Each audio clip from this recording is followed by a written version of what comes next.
Maudhui mengine ni maisha ya anasa, ulevi na matumizi ya dawa za kulevya. Ufasiki ni tabia ambayo ukiuka maadili ya kijamii. Tabia kama hii huhusishwa na usinzi au usinifu. Kibiriti ngoma, watu wanakuwa vibiriti ngoma.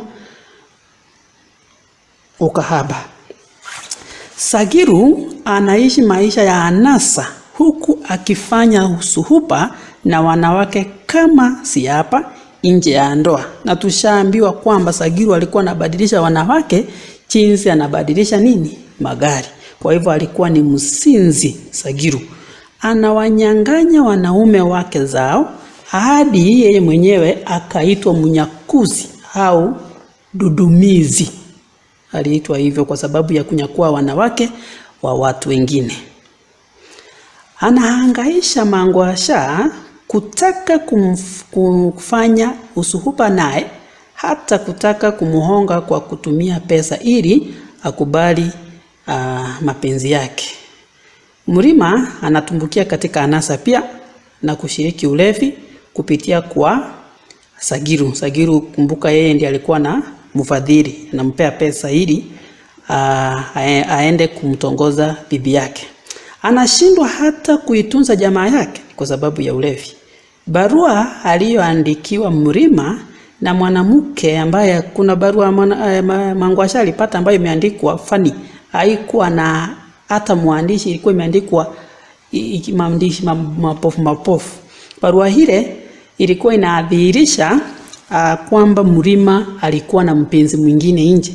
Barua iliyoandikiwa Mrima na mwanamke na ambayo inapatikana ndani ya mkoba wa Mangwasha pamoja na yaliyomo katika barua hiyo ni ishara ya maisha ya usinzi aliyoishi Mrima. Kumbuka ukishakuwa mrefi hauwezi hata jitambua. Usinzi itakuwa ni baadhi ya maisha yako, ni sehemu. Ulevi unamfanya Mrima kupotelea majaani pahali palipokuwa na walevi wa kila aina, ili hali alikuwa na familia. Mandhari ya ulevi katika mtaa wa Pondamali yanaendeleza maudhui ya ulevi, kwani bahari hapa palikuwa na walevi wa kila aina na unywaji pombe wa kupindukia. Ponda mali kweli. Ilikuwa ni kuponda mali.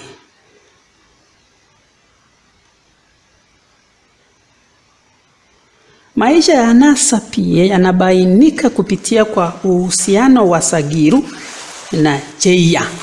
Uhusiano uliojengwa juu ya ufasiki. Cheia ni mpenzi wa Mashauri.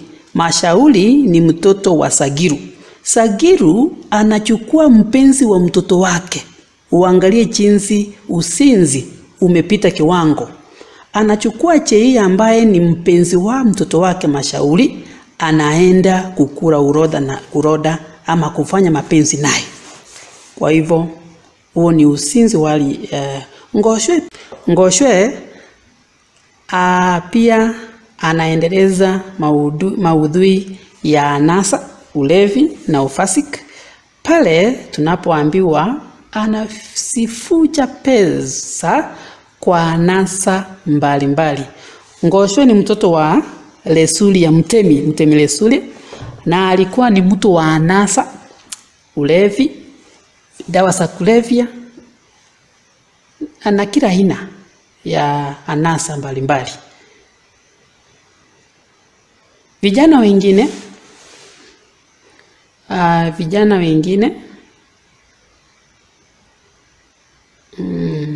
Vijana wengine wakitajiri kama Ngoshwe pia wanajifinjari katika starehe kutokana na utajiri wa wazazi wao. Ngoshwe ni kielelezo cha wale wanaofanya biashara ya dawa za kulevya, ambapo miadarati inaonekana kutumiwa kiorera mjini Matuo. Kumbuka Ngoshwe ni mtoto wa rais. Kwa hivyo hakuna vile anaweza shikwa kwa sababu anauza dawa za kulevya ni kwa sababu hakuna sheria inaweza mzuia kufanya hivyo, kwa sababu yeye ni mtoto wa Mtemi Lesulia.